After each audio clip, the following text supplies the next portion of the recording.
Hello, welcome to Release Your Wings. I'm Dan Bagley, and I'm here with Shireen Chadha. Hi, Dan. Hi, Shireen. And we're returning after a while of being not doing these. And so our topic is now or never. And it has very special meaning for Shireen. What is that, Shireen? Now or never. I was recently, last year, diagnosed with breast cancer, and so that's why the long hiatus with all things media. And I'm really happy to be here, and I'm really happy to be sitting here with you. I'm happy to have you sitting here with me. Apart from the fact that I've survived it and I'm alive and well. And energetic.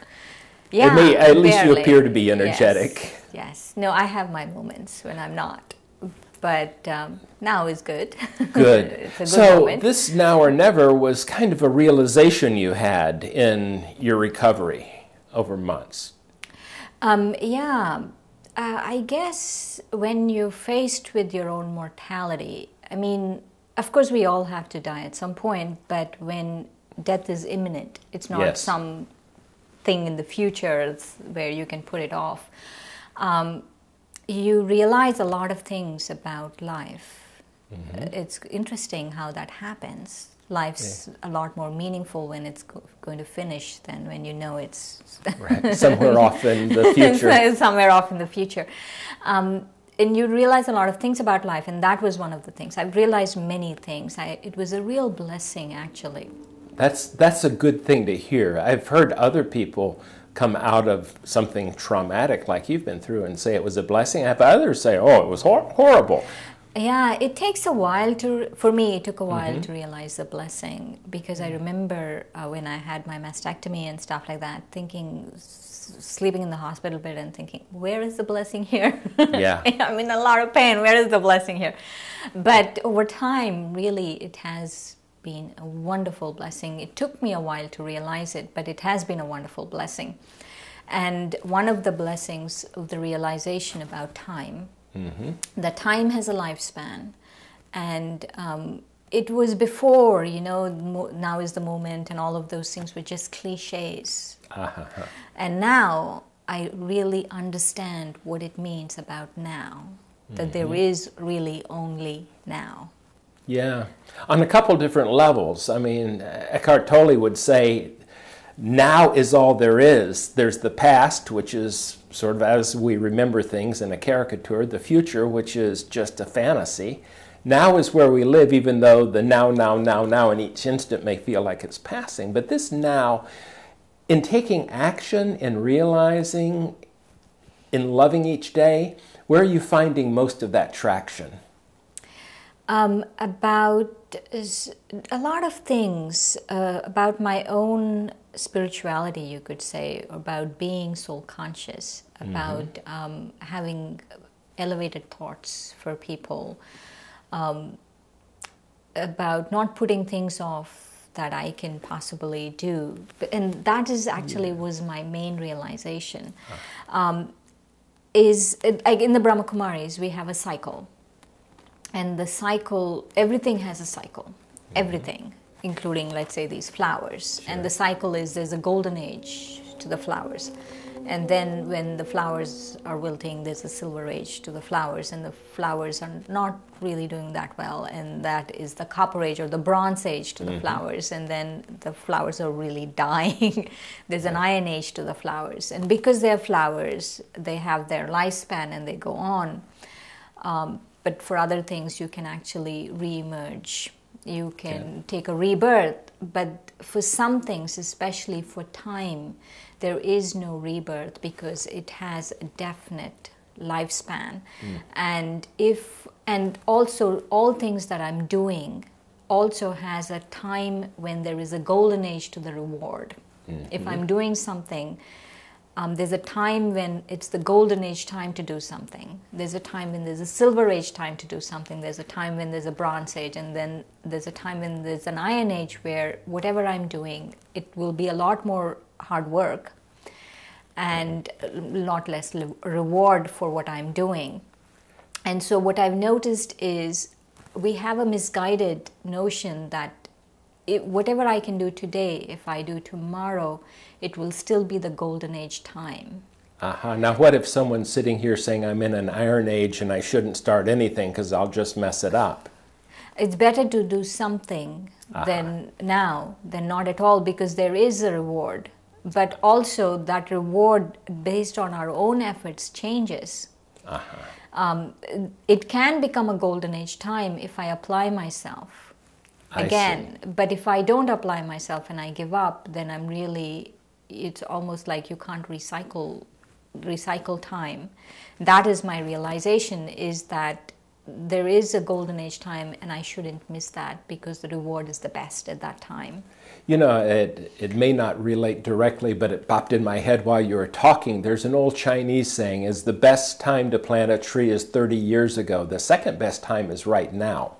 Well, that would say for anyone who says, well, this isn't a good time for me because I'm down more than up, or it may not be, which, by the way, how you feel, I'm guessing, does not really say whether you're in a golden age or a bronze age or whatever. Yeah. So within that, though, no matter what we are doing, now is what we have, and now is what we need to work with, not some abstraction in the future. Is that what I'm hearing? Yeah. Also, to really look at the reasons why I'm not doing something. If I have an intention to do something and I keep putting it off, it's not just laziness, it's not just procrastination. There's something that I'm not willing to face. There's something I'm afraid of. And that, I feel, requires courage. To look at that requires courage, and to do that requires courage. And I feel, for now or never, this whole idea of, for me, this whole idea of courage and of being fearless was a very important journey for the last few months.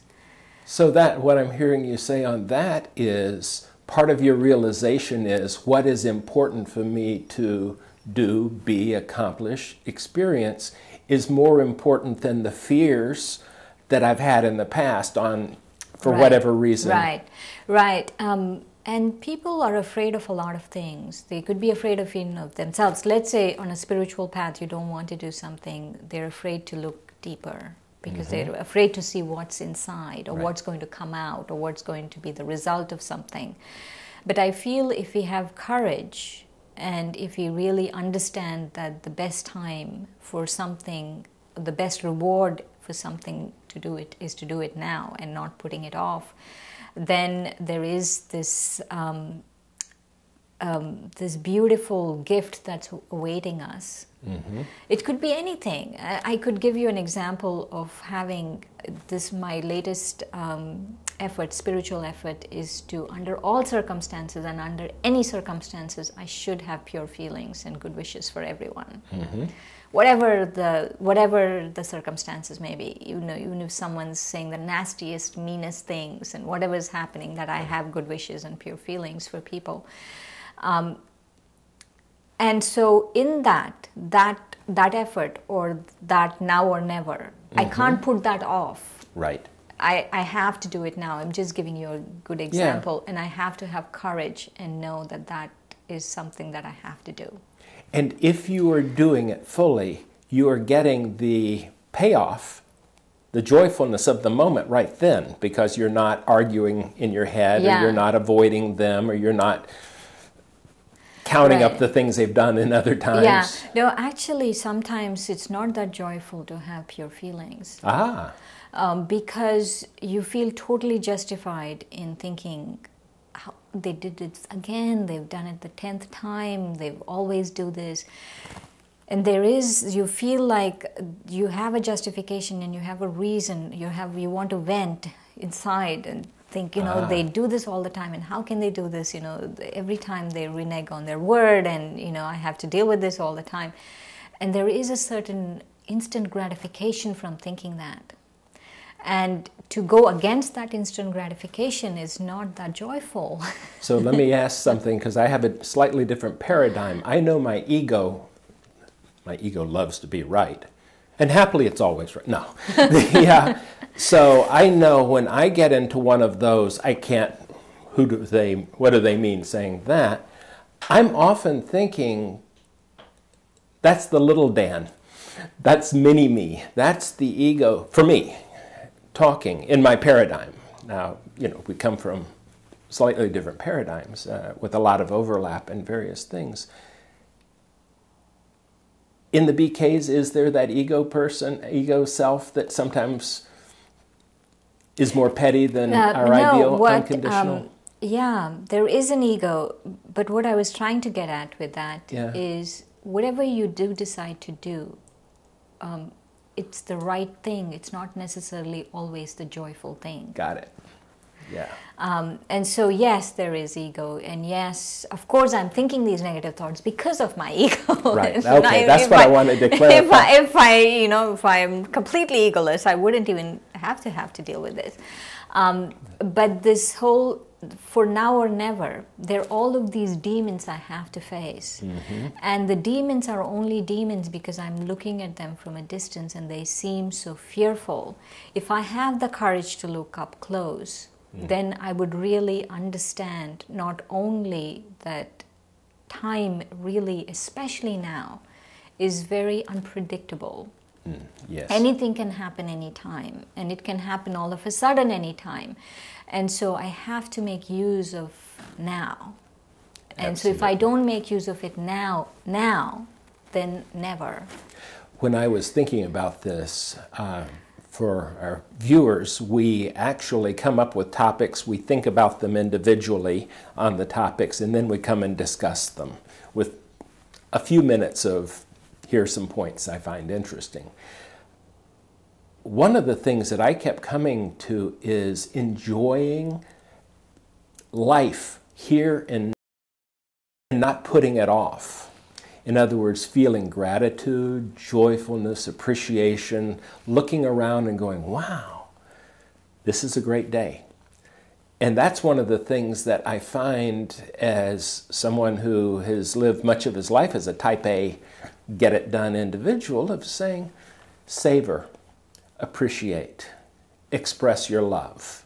And those are the things which, to me, have an instant payoff. So I guess what I'm saying here is, for me, the here and now is find reasons to be joyful today. Find reasons to appreciate, to fill one's heart, and to forgive. In other words, or to do some of the hard work, yeah, which might not be instantaneously joyful. Forgiveness is one thing, because some people, it's easier or it seems more less work to hold on to some of the things that have happened to them than to forgive. Forgiveness is actually some kind of work. You talk about a courageous move. Forgiveness may be the ultimate courageous move. Yeah, and so it might not be joyful, but the now or never for me is to do these courageous things, to do something that you've been fearing and do it now. If you don't do it now, now is the time, because time has a definite lifespan. And everything has a lifespan. Time in its larger context has a lifespan.